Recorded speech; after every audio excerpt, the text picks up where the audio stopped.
Então, bom dia, pessoal. Bom dia para quem chegou agora. Então, hoje vamos, de fato, começar com o caso Dora. Eu indiquei lá... Hoje não vai ter slide, porque não deu tempo de fazer. Então, eu vou comentando aqui a partir de alguns tópicos, de algumas citações que eu trouxe, durante alguns minutos, 50 minutos. E aí depois a gente abre para conversar. Eu indiquei 3 textos lá, que era o prefácio do Histórias do Fragmentos, né, de uma análise, que está nesse livro aqui, que eu usei esse livro, que é o prefácio, onde ele vai apresentar, onde tem já algumas indicações do método. Eu indiquei também um capítulo 2 do Interpretação dos Sonhos, que chama O Método de Interpretação dos Sonhos, Análise de uma Amostra de Sonhos, que aí eu peguei desse aqui, porque da Autêntica não tem, peguei da Companhia das Letras. E um outro eu peguei daqui, que foi o Método Psicanalítico Freudiano, que está nos Fundamentos da Clínica. Só para contextualizar, o caso Dora foi atendido na época, bem na época contemporânea ao momento em que o Lacan contemporânea ao momento que o Freud lança a Interpretação dos Sonhos, em 1900. Então, aí da Bauer, né, que na verdade é o nome da Dora, foi atendida por ele nessa época. Então, eles são contemporâneos. E 5 anos depois da Interpretação dos Sonhos, e no mesmo ano que é lançado o Dora, é lançado o texto Método Psicanalítico. E por que esses 3 textos? Porque esses 3 textos, 3 falam de método, né? O prefácio fala de método, tem uma dimensão ali que fala, não é especificamente sobre método, mas fala de método. Tem o método psicanalítico freudiano, que fala de método, e tem o método de interpretação de sonhos, que fala de método diretamente. Por que esses 3? Porque o Lacan vai... Olha o Lacan. O Freud, tratando do Lacan, né? Acho que faz tanto tempo que eu não faço um grupo sobre Freud. Acho que estou marcado pelo Lacan. O Freud, ele aproxima os 2 métodos. Então, o método psicanalítico seria, de alguma forma, derivado do método da interpretação dos sonhos. Então, por isso, esses 3 textos. E ele vai falar, né, vou trazer isso aqui para a gente discutir, mas ele vai falar lá no começo lá no prefácio, que sem o entendimento do método de interpretação dos sonhos, não é possível entender a discussão de caso que ele está propondo. Então, a gente vai ter que entender o que é esse método de interpretação dos sonhos para a gente poder compreender o que ele está propondo ali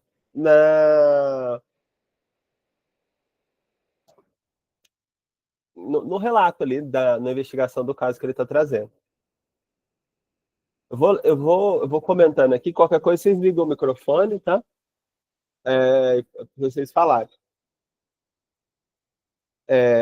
Então, eu tomei isso como um pressuposto. Assim. Então, vamos partir do pressuposto que o Freud compreende que essa teoria, né, por detrás do método psicanalítico e do método de interpretação dos sonhos são análogos. E os objetivos também são os mesmos.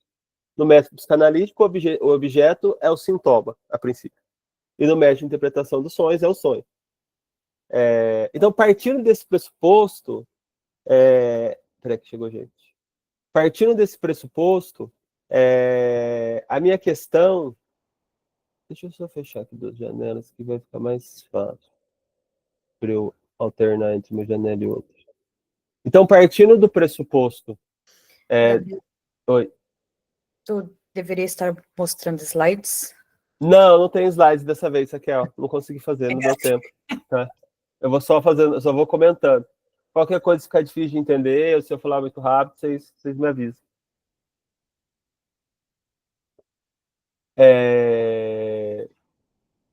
Então, eu vou partir desse pressuposto de que o método psicanalítico e o método de interpretação de sonhos são similares, e a partir desse pressuposto eu quero entender, né, que medida que a gente pode conceber que o método de leitura empregado pelo Freud na construção do caso Dora também se estrutura, se organiza a partir dessa teoria e desses objetivos que os métodos de psicanalítico e de interpretação dos sonhos tem. Para a gente poder situar também qual que é o papel desse método de leitura que o Freud aplica aqui no caso Dora para a investigação dele como um todo. Porque eu acho que esse método o método de leitura de textos que ele aplica tem que ser coerente com o objeto de estudos.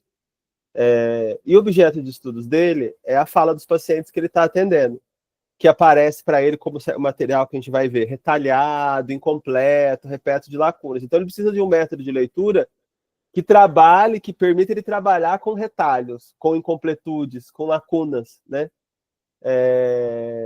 Tanto o método psicanalítico quanto o método de interpretação dos sonhos permite isso. Então, o método de leitura também eu estou supondo que permite isso e que vai dar para a gente localizar ali com o método de leitura também como teorizado a partir das mesmas teorias que o método psicanalítico, o método de interpretação dos sonhos. Veremos, né? Então, a gente vai começar só um parênteses, assim. Então, assim, é uma pesquisa, então, que ela está acontecendo, assim, está no work in progress, né? Então, muitas coisas vão mudando. São ideias iniciais, são ideias provisórias. É uma parte da pesquisa isso, que depois vai entrar o Lacan, né? Então, aqui a gente vai e vem, também vai ser retalhada, cheia de lacunas, incompleta o tempo todo. Aí o objetivo, então, geral da pesquisa, depois eu vou fazer os objetivos específicos, vai ser examinar o método de leitura de textos empregado por Freud na elaboração e na interpretação do caso Dora. Esse vai ser nosso trabalho aqui, examinar esse método.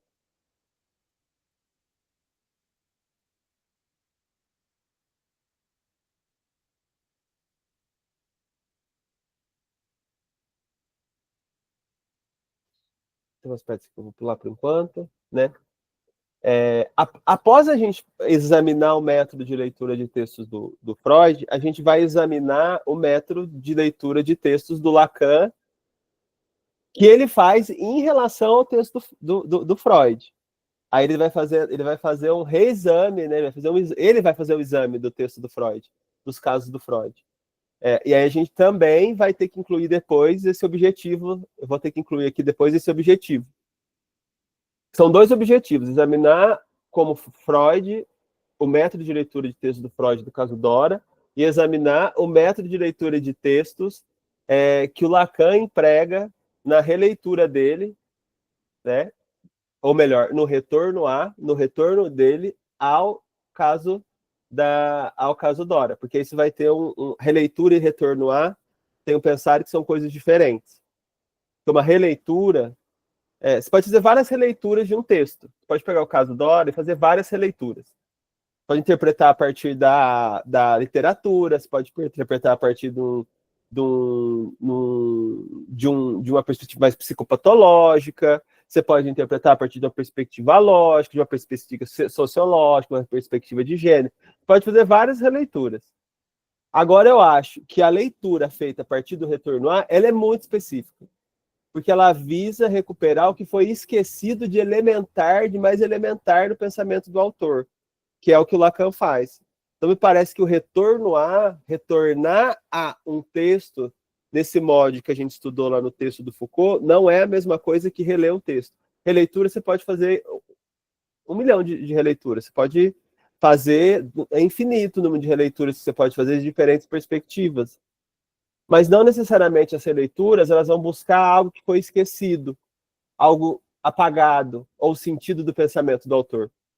Então, eu acho que tem uma diferença aí. Então, o que o Lacan faz não é uma releitura do caso Dora, é um retorno ao caso Dora. Né? Vou até anotar aqui que eu não tinha pensado nisso. Então, a gente vai entender qual que é a especificidade disso.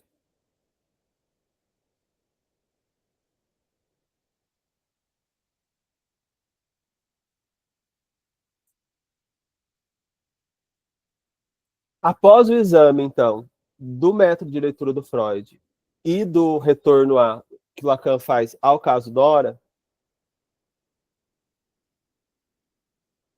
a gente vai tentar fazer uma desambiguação, né? Que é esse método de leitura, né? Estou entendendo como método de leitura que é usado na Pola, que é que visa isolar os universos do Freud e do Lacan, que considera que eles são incomensuráveis.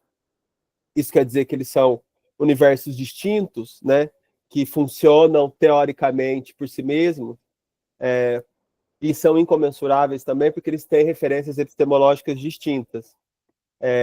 Então, a gente vai trabalhar com essa ideia da desambiguação, tentando entender qual que é a diferença de um método para o outro, mas também possíveis aproximações, ou seja, possíveis influências que o método de leitura de textos do Freud pode ter tido sobre o método de leitura de textos do Lacan. E o que eu tenho percebido é que tem, vamos dizer assim, recomendações metodológicas na crítica literária ou na crítica de um texto que são leis básicas, que são leis elementares, então que são possíveis, talvez, vão ser encontradas em mais de um autor. Então, outro ponto, vamos tentar aqui evitar fazer uma leitura lacaniana do Freud. Então, vamos tentar evitar os conceitos lacanianos, as teses lacanianas. Eu sei que é difícil, né? Eu mesmo estou aqui atrapalhado, em vez de falar Freud, falando Lacan, porque a gente já está muito acostumado, né, a ler o Freud a partir do Lacan, ou mesmo criticar o Freud a partir do Lacan, ou mesmo a partir de outros teóricos, né? Inclusive da Pola. Então vai ser um esforço de tentar pensar o Freud pelo Freud. Lembra aquela ideia de colocar um chapéu pensante que o Kuhn propõe? E aí voltar para o Freud e tentar pensar com a cabeça do Freud, usando os termos do Freud, as teses do Freud e as referências teóricas que a gente vai trazer aí, que foram os referenciais epistemológicos do Freud. Sem, nesse momento, comparar com Lacan. Vamos tentar comparar depois, né?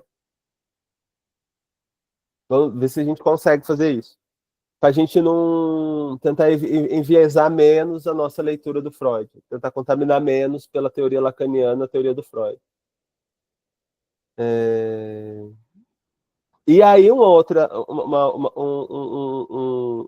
também indicação metodológica, a gente vai tentar, que está articulada essa ideia do chapéu pensante, que é tentar recuperar aquilo que Lacan fala, né, das regras de compreensão, que Maimônides fala, que a gente vê em Maimônides, a gente vê em Spinoza, que é entender quais são as regras de compreensão que o Freud coloca para entender o texto dele. Então, tentar ao máximo entender, por isso que é tentar ao máximo entender o pensamento do Freud pelo pensamento do Freud, nesse primeiro momento. É tentar entender o pensamento do autor pelo pensamento do autor. Depois a gente pode estabelecer uma crítica, depois a gente pode questionar, depois a gente pode discordar, mas nesse momento é como se a gente fosse concordar com o Freud e tentar entender o que ele está pensando. Não quer dizer que ele está certo, não quer dizer que a gente concorda de verdade, mas para a gente poder, de fato, aprofundar nesse universo freudiano e como ele discute, como ele entende, como ele lê, como ele analisa, como ele concebe, né, a psicanálise. Pode ser interessante, pode ser uma aventura interessante. Então, o que eu vou propor agora no primeiro momento é a gente tentar recuperar essas regras de compreensão para o caso Dora. O que o Freud propõe ali no prefácio que o leitor precisa ter em mente como uma regra metodológica para entender o texto dele? É essa a pergunta. Então, é isso que a gente vai tentar responder aqui. A resposta, né, já até falei no começo, a resposta é que a gente precisa ter em mente o método de interpretação do sonho. Mas a gente vai ver o que é esse método de interpretação do sonho. Quais são as regras desse método, os pressupostos. Então eu vou passando rapidamente por alguns pontos ali do prefácio, né? Se alguém quiser comentar algo que eu não comentei, pode comentar. Eu vou tentar seguir assim, não sei se vai funcionar, mas eu vou tentar seguir assim quando eu for comentar.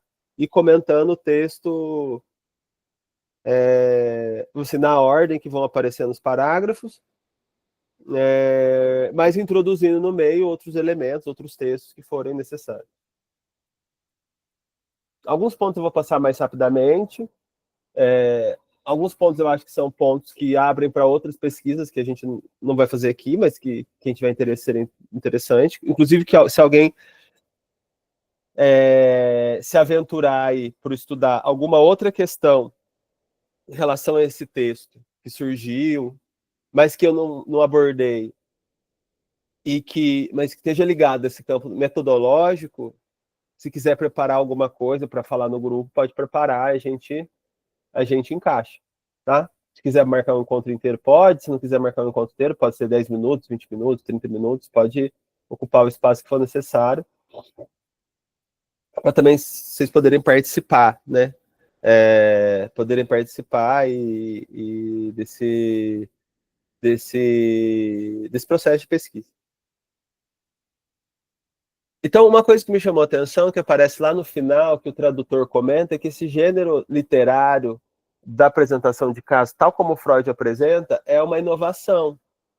Ele vai dizer que o Freud inaugura um estilo de escrita clínico novo, um novo gênero literário.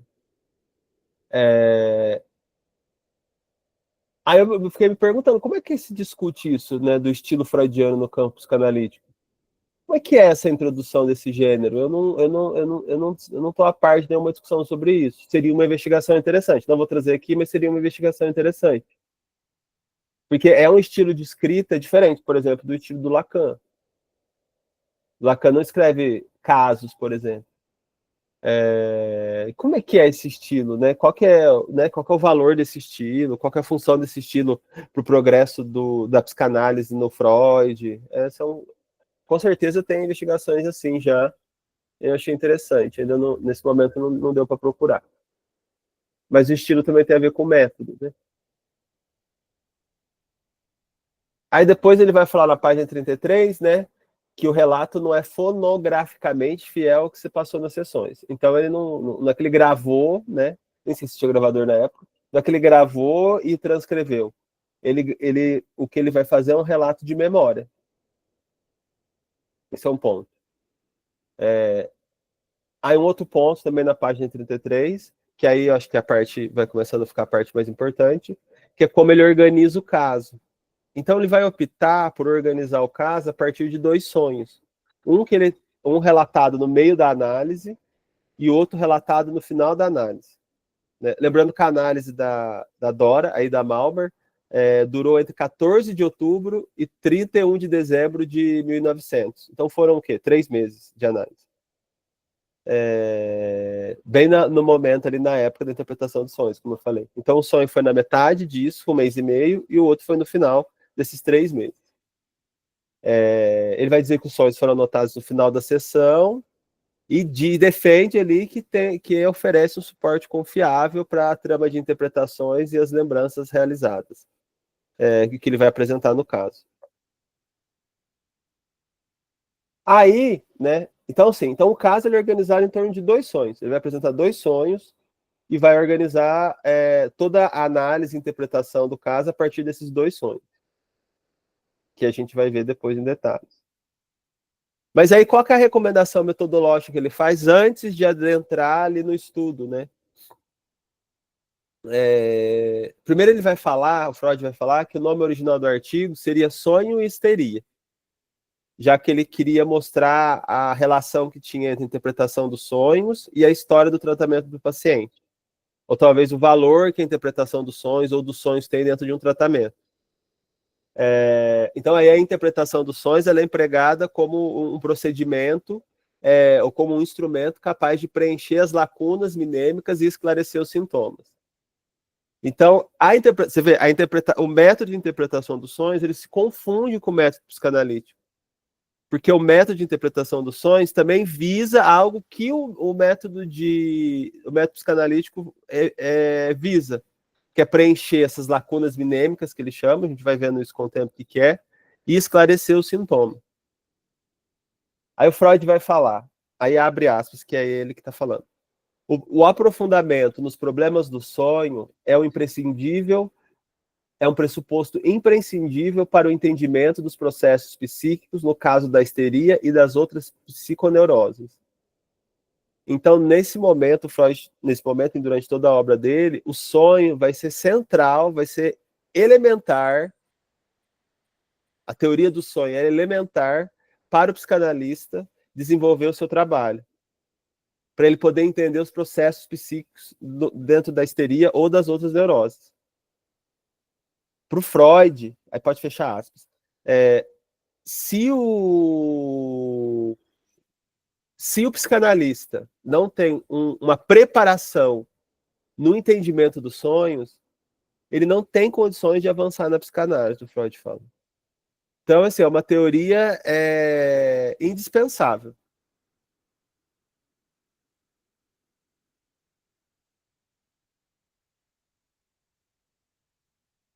E aí a gente vai ver que também, para a compreensão do caso que ele vai discutir, se torna indispensável também estar a par da teoria dos sonhos, em especial do método de interpretação do sonho. Porque ele vai se tornar uma chave de leitura para o caso. Aí outra citação do Freud, ele fala assim: uma vez que essa história clínica pressupõe o conhecimento da interpretação dos sonhos, sua leitura revelar-se-á altamente insatisfatória para qualquer um que não preencha essa condição prévia. Fecha aspas. Então, se a gente não tem o conhecimento, se o leitor não tiver o conhecimento necessário sobre a interpretação dos sonhos, vai ser insatisfatória a apreensão dele do texto. Ele vai dizer que quem não está a par do método de interpretação dos sonhos vai encontrar, né, na leitura, na abordagem do texto, apenas uma sensação de estranhamento e vai considerar como fantasioso o que ele está propondo ali. Então, isso é interessante, porque ele está indicando uma regra de compreensão para o texto. Se você não tem uma compreensão dos conceitos, dos pressupostos, do método, da teoria dos sonhos, desse universo teórico, aquilo que aparece no texto não vai ficar inteligível. Então, o autor mesmo está dizendo a partir de quais referências você tem que ler o texto para que ele se torne inteligível para você. Senão você vai achar ele estranho, vai achar ele fantasioso, não vai entender. Isso ter em mente qual é a regra de compreensão ali que o autor está propondo. E ele está propondo de cara isso. Às vezes não é tão óbvio. Às vezes a gente tem que construir quais são as regras de compreensão ali para entender o texto. E vão ter muitas outras regras de compreensão. Essa é uma só, né? Que a gente vai precisar recuperar aí para conseguir entender o texto. Essa é uma só. Mas ele já está dando, ele já está mostrando de cara qual que é a regra de compreensão, uma das regras de compreensão. Então é preciso ter uma iniciação, vamos dizer, nesse universo teórico dos sonhos para fazer sentido aquilo. Então não adiantaria, sem o conhecimento prévio, chegar e ler. Ler no sentido que o Freud está propondo que se leia. Ler no sentido que entender a mensagem que o autor quer passar. Tudo bem?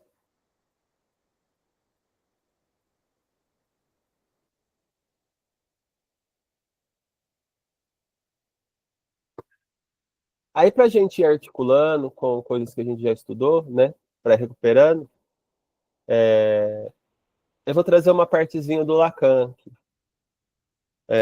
Mas não são conceitos ou teses que vão ir contra aquilo que eu propus da gente não ler o Freud de acordo com o Lacan. Não sei se vocês vão lembrar que eu trouxe em algum momento uma citação do Lacan, que está no seminário 2, o Eu estou usando a edição da Esther Fella. Na aula de 9 de fevereiro de 55, que é o seminário 2, que é na parte que ele vai citar o Spinoza e o Maimônides, que ele vai falar justamente dessas regras de compreensão.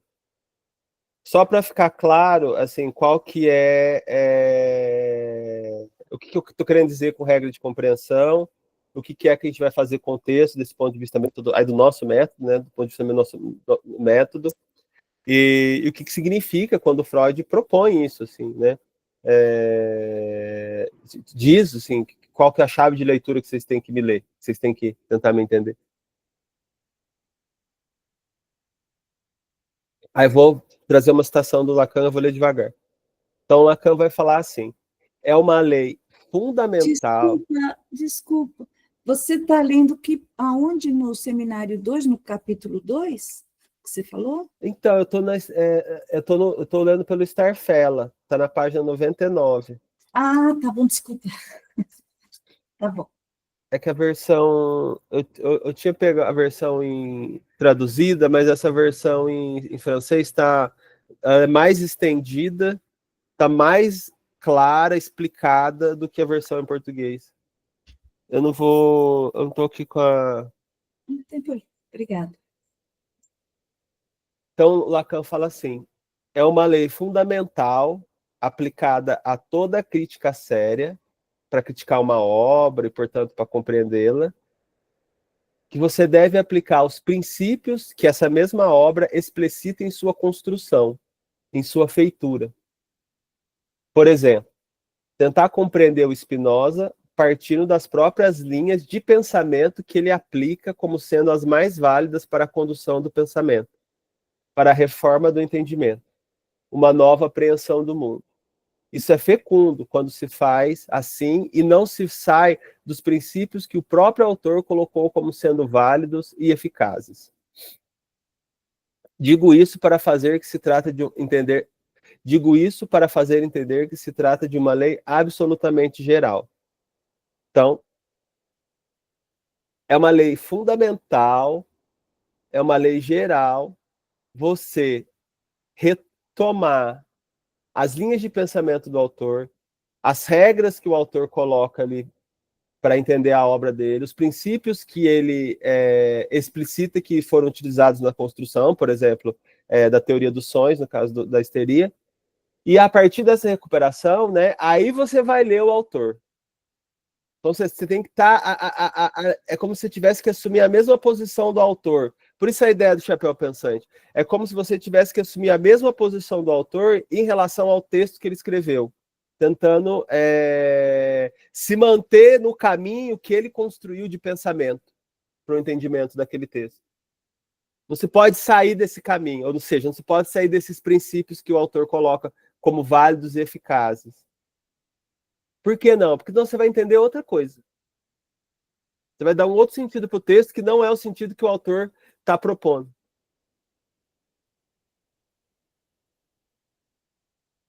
No capítulo A Interpretação do texto, aqui, ó, chama da interpretação desse texto aqui, ó, Spinoza, obra completa 3, Tratado Teológico Político. Tem o Spinoza fazendo isso, assim, aplicando, explicando como que se deve ler o que ele está... a obra dele. Outro exemplo. Ainda o Lacan falando. Maimônides é uma figura que também nos dá certas chaves sobre o mundo. Dentro de sua obra, há advertências muito explícitas sobre a maneira como se deve conduzir a investigação. Se aplicarmos essas advertências à própria obra de Maimônides, isso nos leva a algum lugar. Permite-nos compreender o que ele quis dizer. É a mesma ideia. Então, Maimônides, neste livro aqui, chama O Guia dos Perplexos. Ambos os autores são judaicos. Então, Maimônides, no Guia dos Perplexos, assim, logo aqui na introdução, ele tem observações introdutórias. Ele explica, né, ele faz essas advertências de como a gente tem que ler o texto dele, ou como a gente tem que entender como ele investigou a Torá. Então, para você entender o que ele está propondo aqui, esse Guia dos Perplexos é um guia para entender a Torá, para ler a Torá. Então, você tem que Você teria que seguir o que ele está propondo para entender o que ele está querendo dizer. Porque senão você vai entender, tem os significados, eles têm qualidades diferentes, ele explica quais são essas qualidades.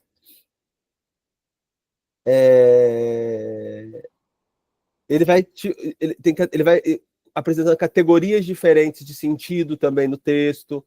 Então você tem que estar a par de tudo isso. É como se ele te desse ferramentas teóricas ali, teóricas, literárias, filosóficas, para entender o texto, e você tem que se manter dentro daquela linha para entender, senão você não vai conseguir entender, você vai interpretar uma outra coisa que não é o proposto.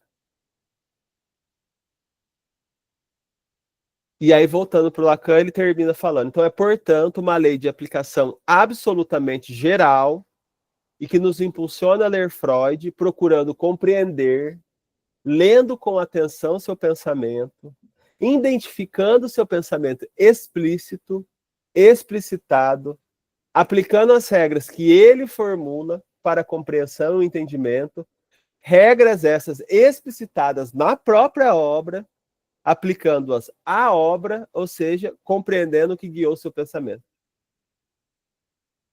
Então ele vai tomar como uma lei de aplicação geral, retornar ao Freud para compreendê-lo, mas a partir das próprias regras que ele coloca para o entendimento da obra dele.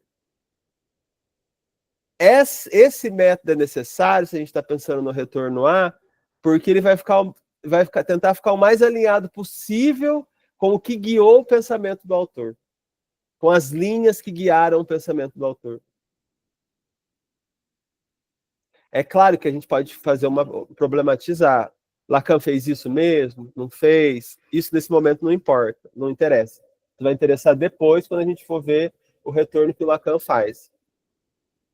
Eu estou trazendo mais para dizer que esse vai ser o nosso esforço aqui. Voltar para o Freud e entender o pensamento dele a partir das regras que ele coloca e não as regras que o Lacan coloca. Ou que o outro autor coloca. Seria um pouco para entender o que está guiando o pensamento dele ali na construção do caso Dora. No nosso caso, a dimensão do pensamento dele, que são muitas dimensões, a gente poderia dividir em muitas dimensões, o que interessa é a dimensão metodológica. Daria para fazer isso, né, fazendo recortes aí, lendo o caso em várias dimensões, né? O trabalho dele ali em várias dimensões.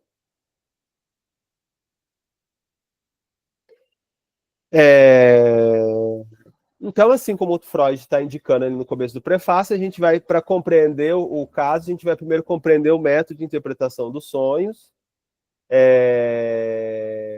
que, segundo o próprio Freud, é um precursor do método psicanalítico. O Freud fala assim: um alentado livro sobre interpretação dos sonhos, publicado em 1900, pode ser visto como precursor de uma introdução dessa técnica, da técnica do método psicanalítico.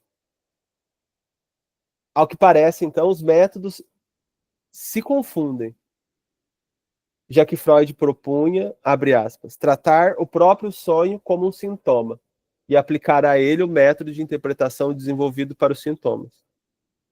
Então há uma aproximação, há uma confusão, uma confusão no bom sentido, né, entre os dois métodos. Mas e aí, qual que é o método de interpretação dos sonhos?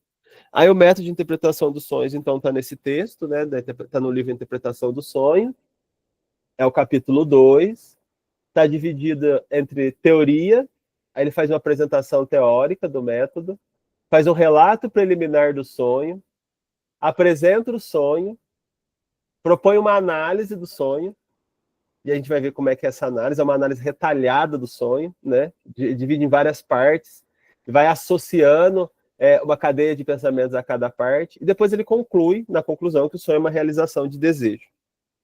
Isso é a realização de um determinado pensamento inconsciente.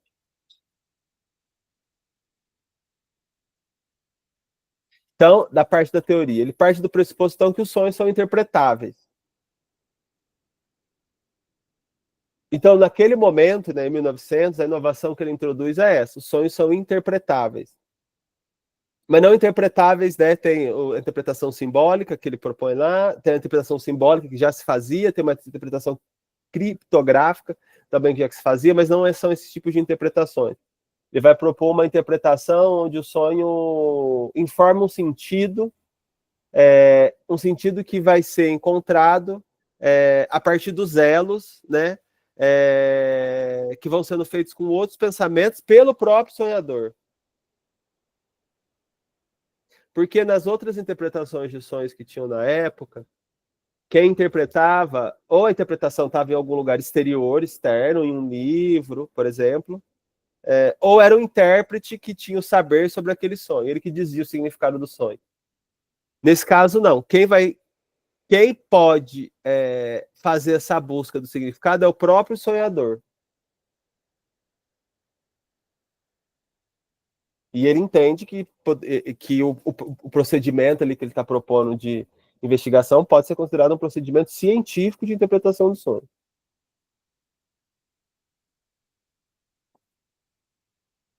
Aí ele vai colocar que tem um entrave, né, para a busca desse sentido do sonho, que é a crítica. Ele vai falar que a crítica que surge para o paciente em relação aos conteúdos do seu pensamento impede a interpretação dos sonhos, assim como impede a interpretação dos sintomas. Então, tem coisas que eu vou falar que já são sabidas, né? Mas só para a gente relembrar. Então, Freud vai, na interpretação dos sonhos, né, depois ele abandonar o método catártico, o método hipnótico, né, no método da associação livre, ou na arte da interpretação, como ele chama, e na interpretação dos sonhos, ele vai pedir para o paciente se deitar no divã, né, e pedir que o paciente comunique a ele, observe, se coloque como um observador, não como alguém que reflete sobre os pensamentos, porque ele fala que quem reflete já está assumindo uma crítica em relação aos pensamentos, então ele está propondo que o paciente assuma uma posição de observador, daquele que só olha para os pensamentos e comunica. Porque se o paciente reflete sobre os pensamentos, a crítica já atua, o que vai fazer ele poder censurar o pensamento. Então o que o Freud propõe é que o paciente observe e só conte para o analista o que ele está pensando, tentando não suprimir nada, nem pensamento que parece irrelevante, despropositado, inútil, vergonhoso principalmente, né? É como se ele esperasse que o paciente se tornasse um observador imparcial dos próprios pensamentos. Então ele não poderia refletir sobre os pensamentos, ele teria que observar e comunicar, só isso. Fazer só esse trabalho de observação e comunicação. É uma posição interessante, né? A reflexão aí aparece como um obstáculo para a análise, por conta da crítica que ela implica.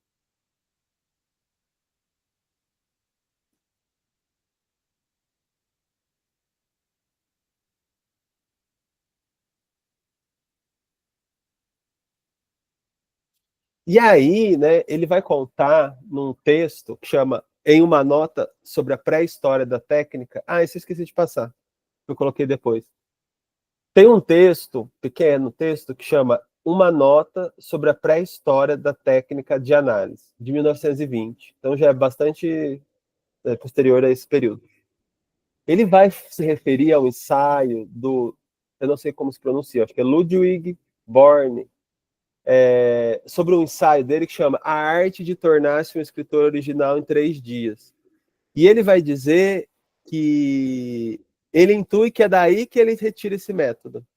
Porque o método de associação livre, que é esse método de tentar suprimir a crítica e deixar que venha à mente, ou que você expresse tudo aquilo que você está pensando, era usado pelos escritores. Esse texto, eu não anotei a data aqui, mas é de 1800. Eu não anotei a data aqui para ver. Mas é do século XIX, ou até mesmo antes, do século XVIII. Que ele vai dizer que é uma espécie de um conhecimento já muito dado por todos, é um conhecimento popular, vamos dizer, popularizado, de que se você tentar suspender a crítica, você vai conseguir se expressar criativamente, os artistas no campo artístico, como se os artistas isso já fosse muito popularizado. Se você se expressar sem crítica, você vai conseguir ser mais criativo. Porque a crítica impede a criatividade. Porque ela fica cerceando o que você quer dizer em função da moral, em função dos costumes, etc. E aí tem um autor que ele disse que ele leu quando ele tinha 14 anos, que chama esse Ludwig Borne, que escreveu esse texto, A Arte de Tornar-se um Escritor Original em 3 Dias, que ele propõe uma prática de se pegar pegar uma folha de papel, pegar folha de papel e por 3 dias ficar anotando, escrevendo, sem pensar tudo que vem à cabeça. Sobre si, sobre os outros, sobre o mundo, sobre autores da literatura, sobre as pessoas que você se relaciona no trabalho. 3 dias escrevendo sem censura, sem criticar, só colocando no papel. Ele vai dizer que depois de 3 dias você vai conseguir se tornar um escritor original. Que você vai estar mais livre da crítica e da censura. Então você vai conseguir ser mais criativo. Então Freud diz que talvez isso tenha inspirado ele, tenha influenciado ele meio sem ele saber. Mas ele vai dizer que essa prática, esse método, é um método usado por vários artistas. Então não foi ele que inventou.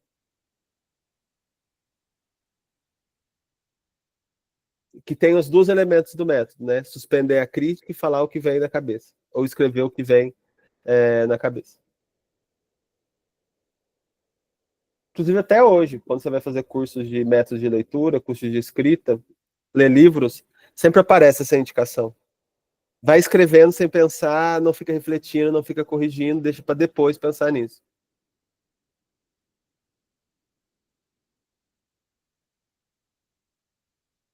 Eu estou trazendo aqui, às vezes pode parecer meio recortado, às vezes a organização, a ordem poderia ter sido melhor, trazendo essa questão da origem antes ou depois, mas é por conta como a pesquisa está andando ainda, né? Aí um outro elemento que aparece nesse texto do método de interpretação dos sonhos é que o sonho é como um sintoma. Aí a gente chega, né, no pressuposto que eu estou partindo de que o método psicanalítico e o método de interpretação dos sonhos se confundem. Então, a partir do relato de sonhos de pacientes e do trabalho de associação de partes desses sonhos a outros pensamentos, Freud percebe que é possível se inserir, né, o sonho num encadeamento psíquico ali que vai levar até a ideia patogênica. E a partir desse rastreio, tratar o sonho como se trata um sintoma, aplicando a ele um método similar ao da análise dos sintomas, que é o método psicanalítico. Então, o que ele faz nesse texto, né? Aí ele parte da análise do sonho, ele retalha o sonho, né, é o sonho da injeção de Irma. Ele retalha o sonho em frases e em palavras que aparecem no sonho, aparecem na narrativa, né, do sonhador, que no caso é ele. Ele está analisando o próprio sonho. Quer dizer, então ele separa, por exemplo, análise, né? Aí ele escreve: o salão, muitos convidados que recebemos. E aí ele começa a associar em torno disso. Qual que é esse salão? Onde que é esse salão? O que esse salão me remete? Aí outra parte. As queixas de Irma, dores na garganta, no ventre e no estômago, elas o oprimem. Isso que aparece no sonho. Mas o que essas dores no estômago me fazem lembrar? Para onde elas me levam? Por exemplo, só para dar um exemplo, ele fala aqui: dores no estômago faziam parte do complexo de sintomas da minha paciente, mas não eram proeminentes. Ela se queixava mais de sensações de náusea e repulsa. Dores na garganta, no ventre e constrição na garganta quase não importavam em seu caso.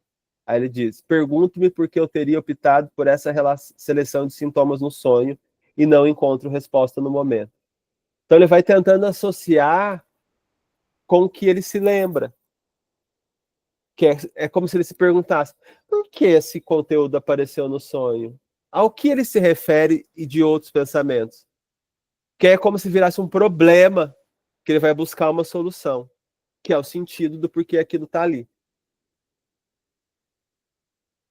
Então, interessante notar como os métodos psicanalíticos e de interpretação dos sonhos se confundem, assim como seus objetos de análise, o sintoma e o sonho.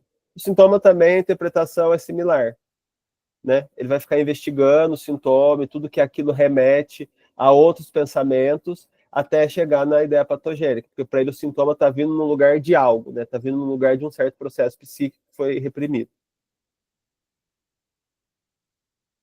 Tanto o sintoma quanto o sonho são tratados como textos passíveis de sofrer uma decifração através de uma interpretação recortada de detalhes, com o objetivo de evidenciar um sentido que não se mostra na literalidade, apenas a partir desse trabalho de encadeamento de ideias.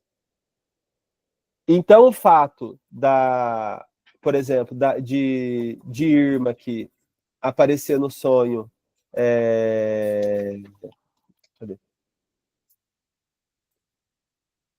com dores na garganta, no ventre e no estômago, isso para o Freud seria eu estou chamando, né, a parte literal do sonho, a parte manifesta, que ele chama de manifesto.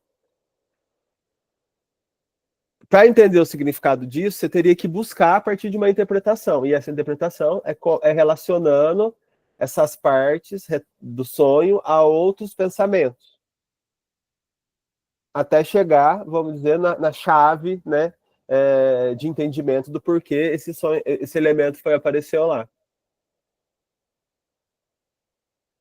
Então, é através de um encadeamento de ideias.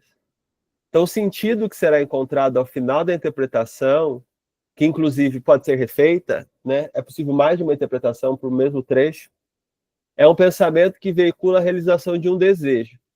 Porém, não se trata de um pensamento que surge ao final da cadeia de pensamentos. Isso eu fiquei pensando. Não é que o desejo está lá no final, como se fosse uma parada final de uma estação de trem. Mas ele vai se revelando ao longo do processo. Só que acontece que é só no final da linha que se percebe que estava aparecendo em todo o processo. Então é só na posteriori. Mas que já estava aparecendo lá, depois vai ficar como se já estivesse lá desde o começo.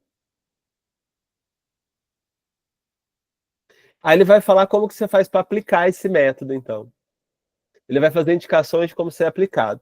Então, o sonho não pode ser analisado como um todo. Ele tem que... Isso sim, os objetos da análise devem ser os elementos e seus conteúdos abordados em separado. Então, o sonho não pode ser abordado como um todo. Ele tem que ser separado, isolado, dividido e analisado parte por parte. Então, assim, o sonho retalhado é apresentado por sonhador de forma isolada. Então, o que significa isso? O que faz você pensar isso? O que faz você pensar aquilo? O que faz você pensar aquilo outro? E aí vai pedindo para ele associar sem crítica, né? Tentando distanciar-se da crítica. Para evidenciar quais são os pensamentos que ele chama de pensamentos de fundo, que é como se tivesse pensamentos de fundo naquele pensamento que apareceu no sonho. Então, a interpretação não é uma interpretação do todo, em massa, mas é uma interpretação em detalhes. É um tipo de interpretação de texto, que dá para você interpretar um texto pelo todo, mas dá para você interpretar um texto pelos detalhes, por partes do texto. E o que aquelas partes querem dizer, por que elas estão inseridas ali. Para Freud, então, o sonho é algo composto como um conglomerado de formações psíquicas. Então, uma parte ela é um conglomerado, é um aglutinado de vários pensamentos. Eu acho que essas ideias aí, né, que a gente está trazendo, acho que justifica por que o Freud está trazendo um fragmento de um caso. Ele não está analisando o caso completo. Então, é coerente com o próprio método de trabalho, né, de tratamento. O próprio método, vamos dizer, de pesquisa ou de leitura é condizente com o que ele está trazendo do caso, porque é um fragmento. Ele não está trazendo a análise completa, ele não está pensando um caso como um todo. Ele está pensando um caso como uma parte. Ele até fala, é impossível você trazer um caso e ele esgotar a totalidade do que se pode pensar, pode se investigar sobre a histeria. Então, de novo, é isso. Então, ele vai partir de um desmembramento dos conteúdos contidos na relação. Ele vai partir de um desmembramento dos conteúdos, né, que existem no relato e vão investigar parte a parte. Isso ele vai visar ao que se associa. Cada parte do sonho, então, é tomada como elemento que está no lugar de toda uma cadeia de pensamentos, toda uma cadeia de lembranças.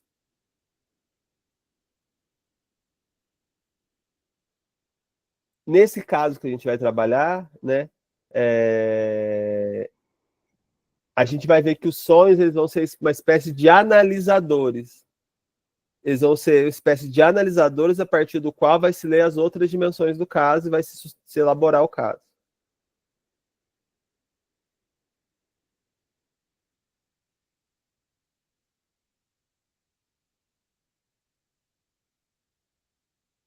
Então, esse é o método de interpretação dos sonhos. Aí, só para mostrar que o método psicanalítico, já estou acabando, também é similar, né, ao método de interpretação dos sonhos, eu vou trazer o método psicanalítico. Então, o método psicanalítico ele vai se caracterizar por deixar que o paciente determine os temas das sessões. Então, é o paciente que vai determinar o que ele vai trazer, que o Freud entende que o paciente traz o que está na superfície, né, como se estivesse na superfície do inconsciente. E aí o paciente vai dar atenção para isso. Em seguida, a partir desse material que o paciente traz da superfície, o Freud vai tentando, de forma fragmentada, né, pegando partes, não analisando o todo, mas pegando partes, pedir para o paciente associar para ver se é possível solucionar o sintoma. Então, ele vai pedindo para o paciente, ele pega partes fragmentadas, vai pedindo para o paciente articular e pensar e falando com outras partes de um discurso que o paciente já trouxe, de outros contextos, de outros momentos históricos. Então, o método psicanalítico, tal como o método de interpretação dos sonhos, visa o trabalho com material fragmentado, cujo conteúdo surge em diferentes contextos da vida do paciente e em períodos históricos variados. Então, tem um trabalho também de relacionar essa fragmentação. A partir de um elemento do material trazido à sessão, que o analista julga pertinente para a resolução sintomática, determina-se que o paciente associe sobre esse elemento.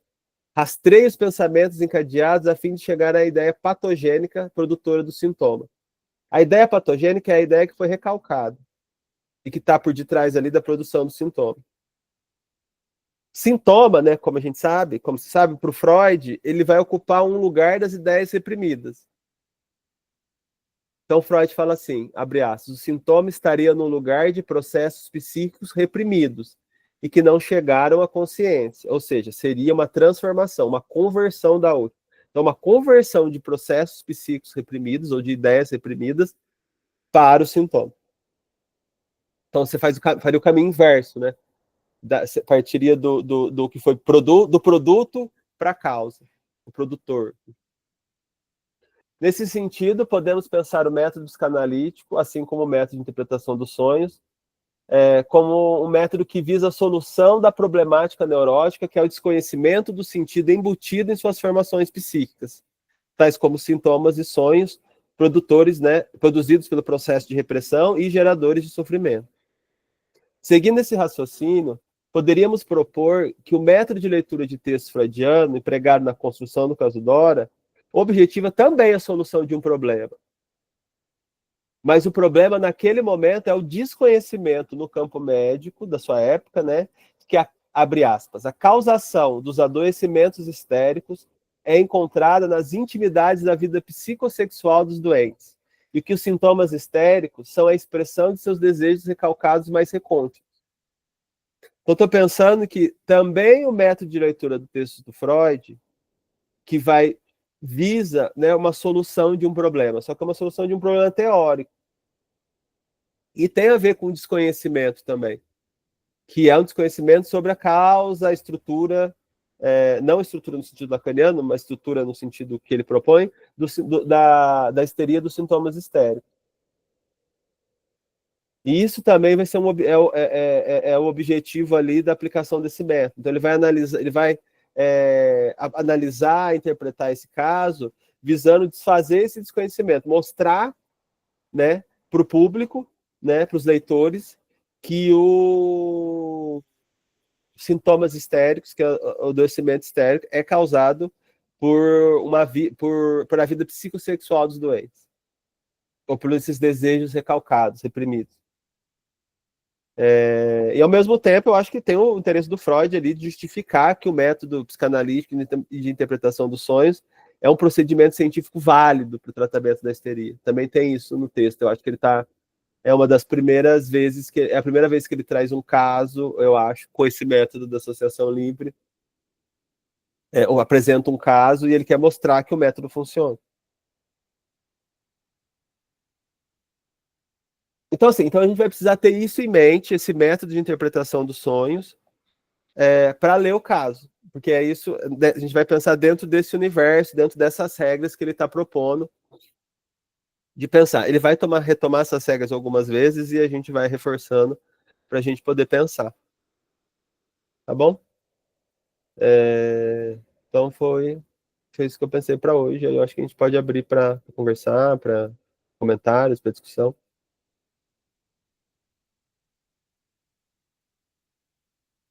Alguém gostaria de falar algo, comentar algo?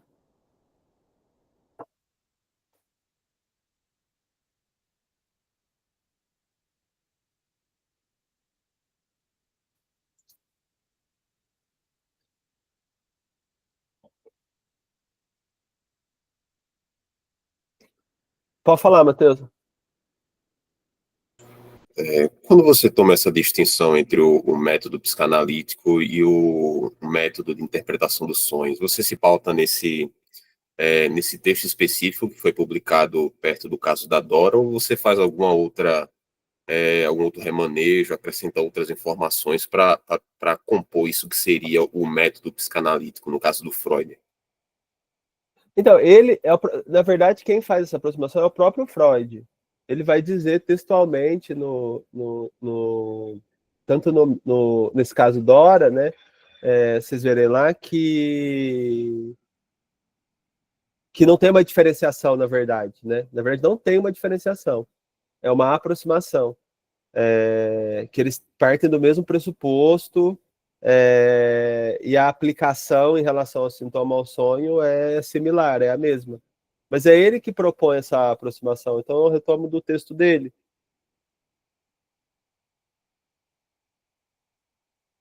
Como se não tem uma diferença. Ah, sim, entendi. Eu pensei que pudesse haver uma diferença em torno como é que eu posso dizer, dos objetivos, digamos assim, né? Porque, Parece tipo, que não.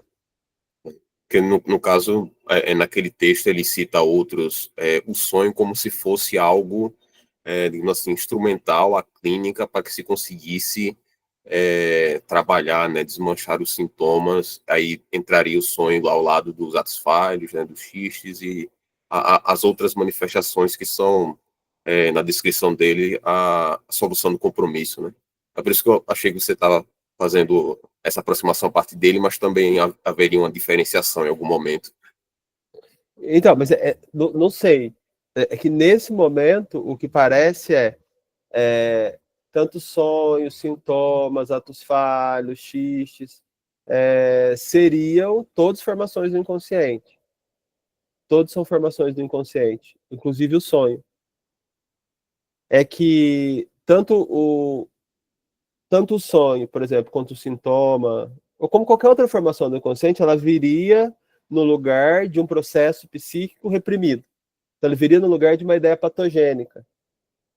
E o trabalho de interpretação do sintoma, do sonho, do ato falho, etc., seria para fazer um caminho, quase que um caminho inverso aí, né, se é possível pensar assim, para recuperar essa ideia patogênica. Então, fazer um trabalho de encadeamento, né, para poder fazer a recuperação dessa ideia patogênica. Mas aí não teria, de certa maneira, uma diferença, né?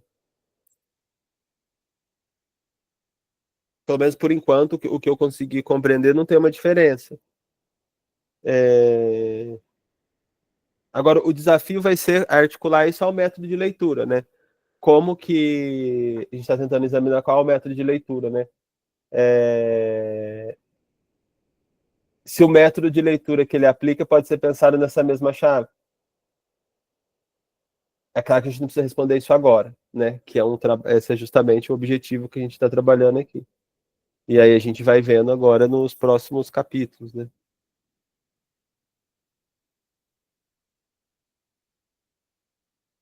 Mas você vê, é um método de interpretação. Que a gente tem um método. Quando você lê o texto, você pode aplicar esse método de interpretação. Então, você não tomar o texto como um todo, você retalhar o texto, pegar partes do texto e ver a que partes do texto aquilo se relaciona dentro do universo teórico daquele autor. É um método de interpretação.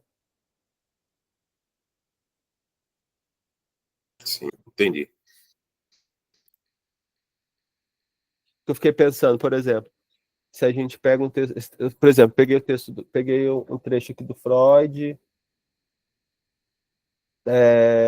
foi isso, aí ele fala, então, o método psicanalítico, o método de interpretações é precursor do método psicanalítico. Só fala isso. Aí eu posso destacar essa parte do texto e ir buscar dentro do universo teórico dele o que isso significa.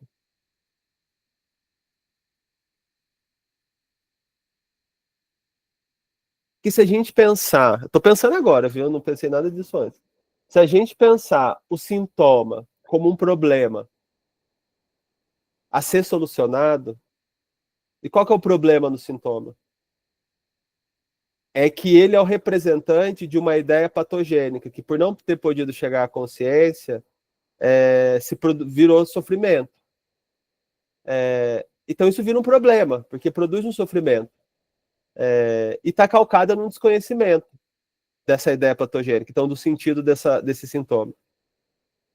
Então o trabalho, o método de interpretação, é você se debruçar sobre esse problema e buscar a solução, que seria revelar qual que é a ideia, ou qual que é a cadeia de ideias que estão ligadas a esse sintoma, e que estão, no fundo, produzindo ele e produzindo o sofrimento. O sofrimento pode ser uma paralisia, uma inibição, uma angústia, uma depressão, uma ansiedade. Podem ser vários tipos de sintomas, né? Que a gente sabe que são vários tipos de sintomas. Será que daria para pensar isso como método de interpretação de texto também? Porque o sintoma ele vai ser tomado como um texto. O paciente vai contar para o Freud a fala dele, vai ser uma fala, vai ser um texto. Então, no fundo, vai se interpretar isso, vai tomar esse sintoma como um texto. Eu não consigo, sei lá, eu não consigo escrever. E a partir disso, mas o que você associa em relação à escrita? A escrita relaciona isso, aquilo outro, até chegar numa ideia ou no conjunto de ideias que poderiam ter, né, patogênios que não puderam chegar à consciência por conta do recalque, da repressão, de uma certa censura, e que revelariam o porquê que ele não consegue escrever. Você não daria para pensar isso num texto? Você criar um problema em torno de um texto, né? Criar um problema de pesquisa, né? E você vai buscar. É isso que a gente faz na pesquisa. Você cria um problema de pesquisa e vai buscar uma solução. Cria um problema teórico e vai buscar uma solução. E também é uma solução para um encadeamento de ideias. Buscando uma verdade que você ainda não sabe qual que é, mas que resolveria o problema. Acho que esse seria um exercício a se fazer, de tentar ver se no que isso é similar. Tem um outro ponto que eu não trouxe, que eu acho que vale a pena investigar, que o Freud vai falar que o método de tratamento também, a psicanálise é um método de tratamento e um método de pesquisa. Tem similaridade entre o método de tratamento e o método de pesquisa? Talvez no método de pesquisa também a gente vai encontrar ideias boas para pensar o método de leitura de texto, porque o método de leitura de textos é um método de pesquisa. Então, que similaridades vão ter ali, né?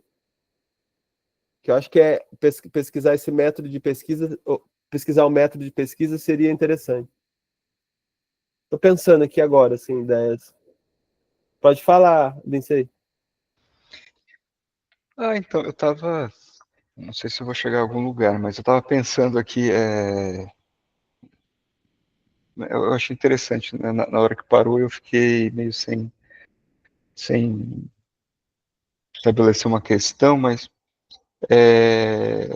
eu tô relendo o Freud, assim, agora pela Companhia das Letras, porque, enfim, né, para ver como é que é.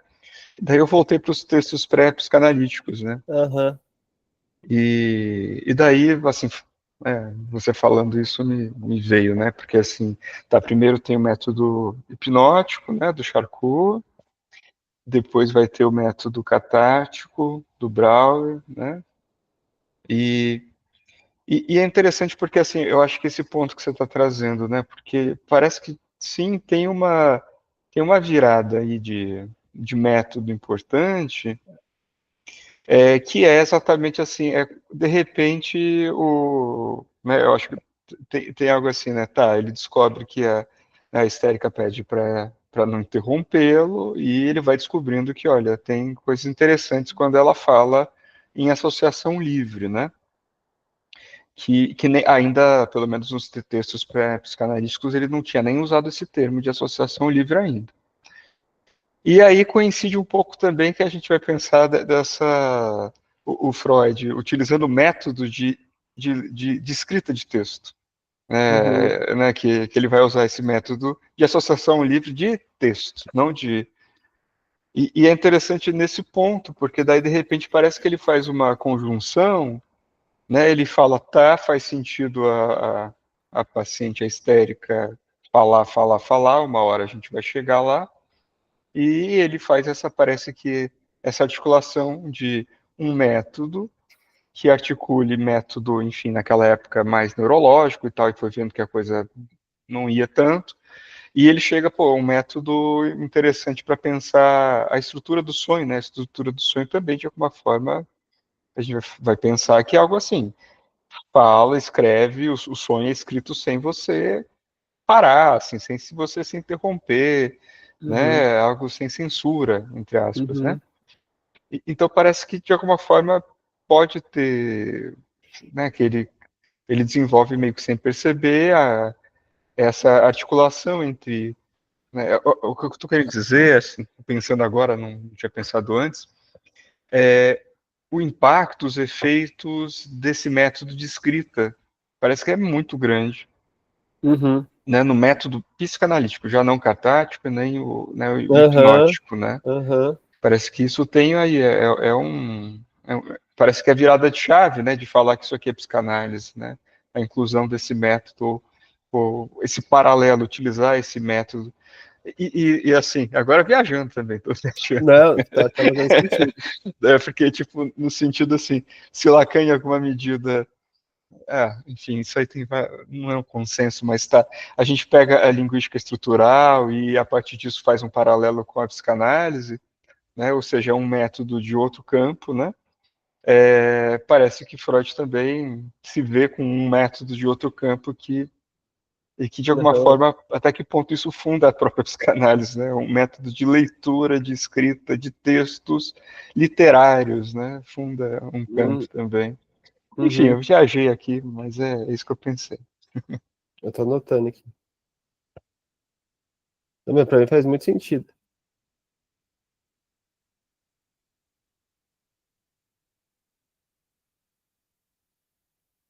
Então, eu tinha pensado nisso também, assim, nos textos pré-psicanalíticos, antes era o método hipnótico e catártico, que não são métodos de leitura de textos, que não vem no campo da literatura, que não vem no campo da filosofia, né? Não vem no campo da arte também. Tem aquele. Eu até te perguntei, eu achei, não sei, o Alfredo vai falar sobre o Morelli, que é um método de interpretação indicial, que ele vai procurando detalhes em obra de arte. Aí é um método de interpretação de obra de arte, né? Procurando indícios da obra de arte. É um método meio investigativo, meio Sherlock Holmes, que do detalhe se destaca alguma coisa.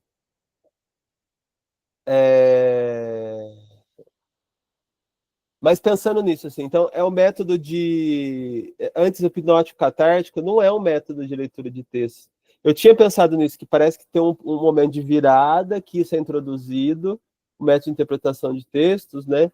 Mas é isso que você falou, assim, qual que é o impacto disso, né? Qual que é o impacto do método para o pensamento do Freud, né? Parece que é um grande impacto, né?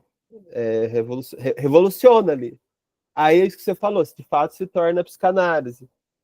Porque dá para se perguntar, será o que faz a psicanálise ter se tornado psicanálise? Foi as mudanças ali conceituais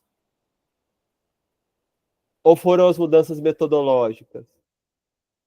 É claro que são as duas coisas, né, em jogo, né? Mas qual que é o papel, acho que seria a pergunta seria melhor, qual que é o papel do método de leitura de texto para o progresso ali, né, ou para a construção da psicanálise? Um pouco parece que isso que você está propondo. E eu até pensei uma coisa discutando, assim, né, eu não lembro mais quem foi, mas eu acho que duas coisas que eu pensei, né, esse método de índice, que é muito característico da Pola, né, assim, de pesquisa. Eu não lembro se você já viu, tinha um pessoal antigamente, principalmente quando mostrava a pesquisa, eles faziam todo um mapeamento da obra do Lacan para achar os termos. E a partir disso ia meio que sair investigando, né? Uhum. Em que seminário, qual que é a frequência, né, qual que é o contexto, daí eu lembrei disso. E uma outra coisa que é interessante também, que só lembrei, não sei se vai fazer sentido, mas eu acho que foi no Revoluções Negadas, não sei quem escreveu, talvez tenha sido o Martim, não lembro agora de cabeça. A ideia é assim, que existe um método, é interessante assim, tem um método clínico, que é o método de leitura, né, esse que a gente pode pensar que é correlativo com o método de leitura do sonho, é o método de leitura da escuta, né, que ele está falando da escuta em uma análise, né, o Freud falando. E tem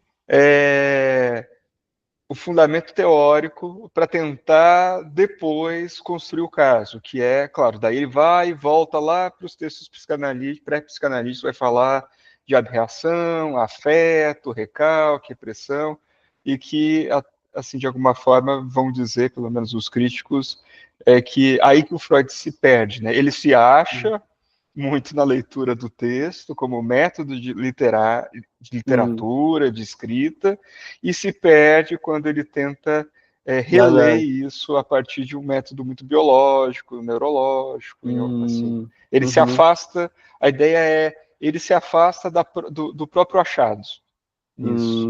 Né? Tá. Me lembrei disso. Sim. Qual texto que é? Você se lembra? Eu acho que está naquele livro da Revolução Negada, eu não me engano. Assim, eu sou péssimo para lembrar as referências. É isso. Só vou anotar aqui mais ou menos o tema que você falou.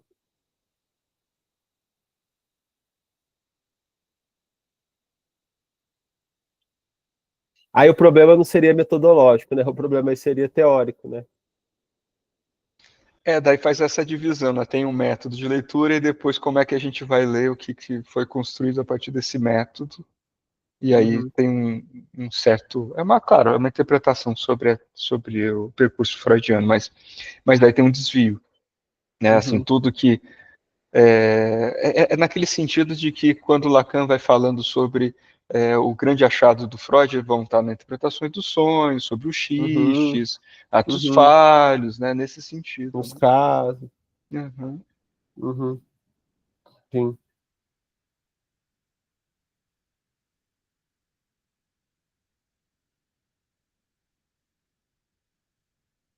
Mas alguém gostaria de fazer algum comentário? Lá no começo você falou que havia uma distinção entre o Freud e o Lacan com relação à publicação de casos, né? Ao contrário do Freud, o Lacan não publica casos, e você atrelou isso ao método. Você poderia explicar um pouquinho disso? Então, eu acho que o Lacan... Então, eu não sei exatamente por que o Lacan não publicava caso.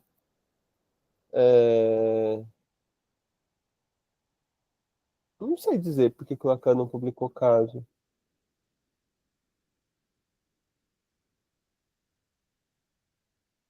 Alguém sabe dizer por que o Lacan...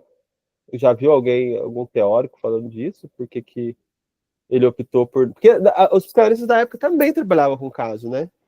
Não foi só o Freud, era uma tradição, né, dentro do campo psicanalítico trabalhar com casos. Acho que todos trabalharam, Melanie Klein, Winnicott, Perez, ou Abram, Hartmann, ele fica, né, ele analisa o caso ele analisa, critica, né, faz uma análise crítica dos casos, mas ele não trabalha, né.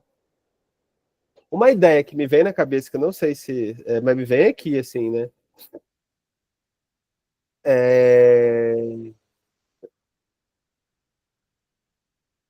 se também não é uma questão metodológica, assim, porque como a orientação metodológica dele era fazer um retorno a Freud, aos textos do Freud, e uma crítica, né, incutida aí aos textos dos psicanalistas, não sei se cabia metodologicamente incluir casos.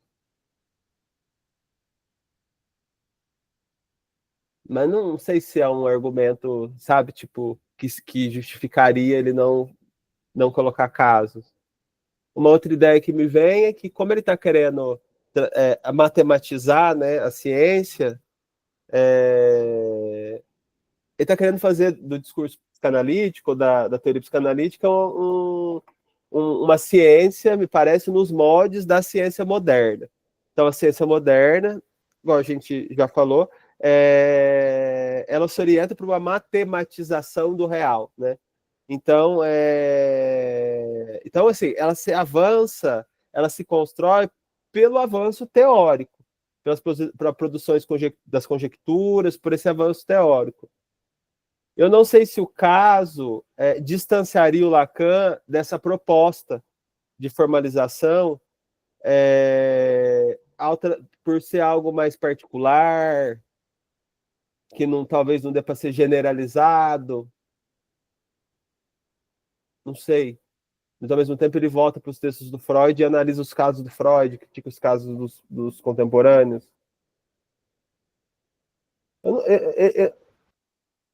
Eu pensei uma coisa, viu? O quê? Assim, tentando ler o contexto da época e dele, né? Primeiro que ele vai falar da experiência mente, né? Então, assim, é interessante porque, de fato, o que parece que o Lacan está tentando fazer é construir uma teoria, né? Assim, ele está tentando construir claro, assim, acho que dá para ler isso de várias formas, mas ele está tentando construir uma teoria, formalizar uma teoria, e está dizendo que a teoria vem antes da prática. Né? Então, me parece a impressão que dá é que ele está gastando muito mais energia dele, mas nisso do que tentando pegar um caso clínico e interpretar. Então, assim, parece que quando ele pega os casos clínicos, ele está basicamente tentando formalizar o que aparece de conceito, de ideias, né? Muito mais do que pensar, né, algo mais assim clínico, no sentido de quase uma supervisão, o que fazer, assim. Não sei. Por outro lado, a gente tem notícias de que o Lacan, ele fazia as visitas, né? Assim, ele reunia, era uma prática, acho que comum na França, né? Nos hospícios, né? Pode dizer assim, de falar sobre os casos lá dentro, né? Inclusive com os pacientes presentes, né? Uhum. Isso não virou livro, isso não virou escrito, isso não virou, né? Parece que pode até ter tido uma parte aí do trabalho do Lacan, mas não foi publicado, né? Não sei, assim, me veio isso. Mas é interessante isso, né, que você falou, porque parece que o caminho do Freud é o contrário, né? Não é uma formalização para depois ir para a clínica, mas é a clínica que vai sendo formalizada depois, conforme ele vai chegando, conforme as suas investigações, a certas conclusões, né? Então, no caminho do Freud, parece que é o contrário, né? Porque ele vai e volta, adiciona notas, aí ele, até mesmo aqui no caso Dora, né, na página 35, ele faz até uma volta, assim, comparando com estudos sobre a histeria. Aí ele coloca aqui, né, naquela época o trabalho permitia os sintomas e estabelecia como meta o seu esclarecimento, um após o outro. Desde então, abandonei essa técnica, porque achei totalmente inadequada a estrutura mais fina da neurose. Agora deixo o próprio paciente determinar o tema do trabalho diário, partindo assim especificamente da superfície, que o seu inconsciente ofereça sua atenção. Mas em seguida obtenho aquilo que se relaciona como uma solução de sintoma, de maneira fragmentada, entrelaçada em diferentes contextos, distribuída em períodos bastante dispersos. Apesar dessa aparente desvantagem, a nova técnica é muito superior à antiga. É incontestavelmente a única possível. Aí eu queria colocar mais uma aspas aqui que ele coloca. Restaurei o que estava incompleto de acordo com os melhores modelos, por mim conhecidos de outras análises.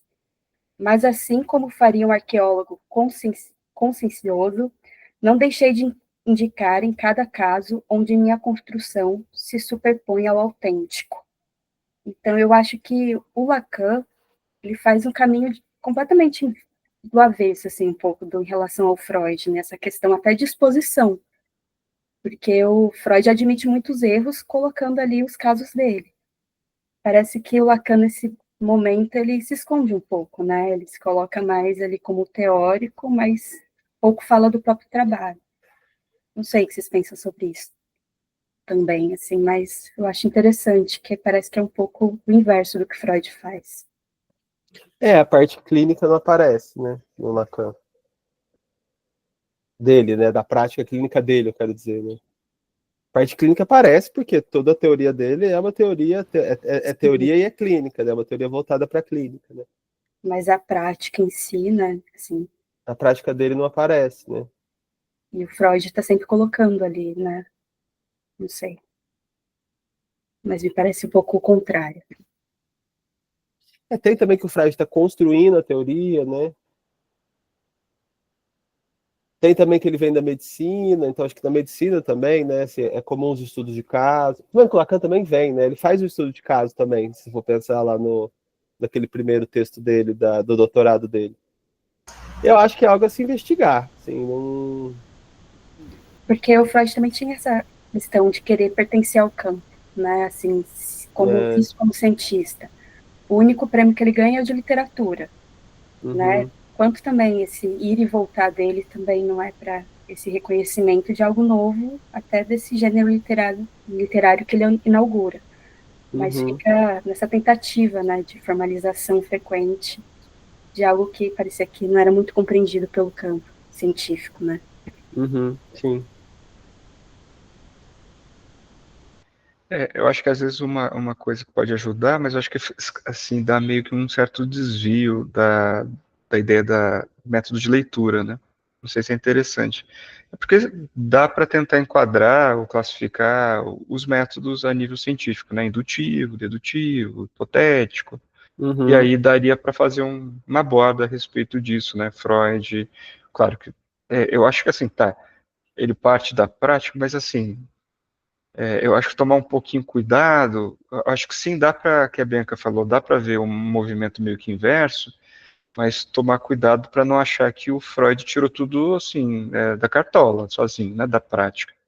Ele tem um fundamento teórico, por exemplo, neurológico da época, ele vai se esbarrando com certos limites e vai tentando encontrar, esbarrando com limites na prática, né? E daí vai tentando encontrar outros modelos teóricos para corresponder, e aí eu acho que esbarra, por exemplo, no método de escrita literária, né? Parece que o Lacan, ele entra já muito forte com a teoria, né? Assim, houve um desvio, vamos corrigir. Vocês não entenderam Freud, vamos corrigir. Aqui, ó, o método, né? Acho que, não sei. Foi o que me veio à cabeça também, porque talvez isso se justificasse por conta... Porque tem algo que o Lacan fala, né, do Freud e dos freudianos, que vai estar presente ali no Função em Campo, que é tipo uma crítica que é mais ou menos, pelo que eu entendi, a maneira que eles tratam as formas de intervenção, né, a interpretação. Que, pelo que entendi, isso tenderia de certa forma, como é que posso dizer, fortalecer algo do imaginário ou adicionar sentidos para hipostasiar, digamos assim, a fantasia do paciente, pelo que eu entendi, é algo que ele está tentando se distanciar, né? E tem algo também que ele fala lá no começo do Seminário 11, que é... Não vou me lembrar direito agora a citação, mas era basicamente assim, falar de uma teoria sem substancializar ela, né? Sem essencializar, sem dar uma, digamos assim, atrelar a certos objetos de uma forma que ela se tornasse, acho que os propósitos dele, inutilizável, né? Acho que eu pensei que tem algo de, assim, publicar casos, talvez levaria a esse interesse contrário do que ele está tentando fazer com a teoria, né? Ou seja, você está fornecendo ali objetos que possam ser atrelados de alguma forma que tornasse ela, aos olhos dele, né, não operacionalizável, né? E pensando também isso diante desse cenário que ele está, né, de disputas ali, né, entre os psicanalistas, eu achei que teria algo a ver com isso, né? Essa diferença, né? De algo que ele estaria propondo. Quando vocês falaram de método e teoria, eu achei que estaria atrelado a isso, né?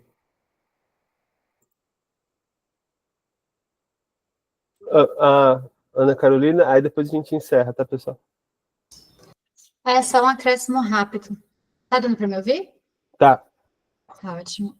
Eu fiquei pensando assim, que eu acho que não tem uma resposta certa para isso, o máximo que dá para fazer é juntar argumentos pelo que ele já publicou, por exemplo, né? Pensar que ele era contra uma padronização americana, por exemplo, né? O excesso de padronização, como se um caso tivesse início, meio e fim e tal. Mas eu fiquei pensando aqui, mais no momento de hoje, no encontro de hoje, pensando assim, que Freud, ele tem aquela questão de apresentar casos para tentar provar a teoria dele, né? Que tinha algo ali de novo. E Lacan, não sei se era por essa via, né? Se ele queria provar a teoria. Talvez justamente por ele seguir outro caminho, né? Para ele procurar esses outros métodos teóricos e tal. Ele talvez não publicasse ou não trabalhasse em cima, né, desses casos, de apresentar casos. Uhum. Bem, eu acho que isso é uma coisa a se investigar aí. Quem tiver interesse em investigar essa dimensão, tá bom? E depois conta pra gente. Beleza? Então aí a gente se encontra daqui 15 dias, pessoal. Aí a gente segue com a próxima parte do texto, que é o estado atual da doença, algo assim. Obrigado, pessoal. Até lá. Tchau, tchau. Obrigado, Gabriel. Tchau.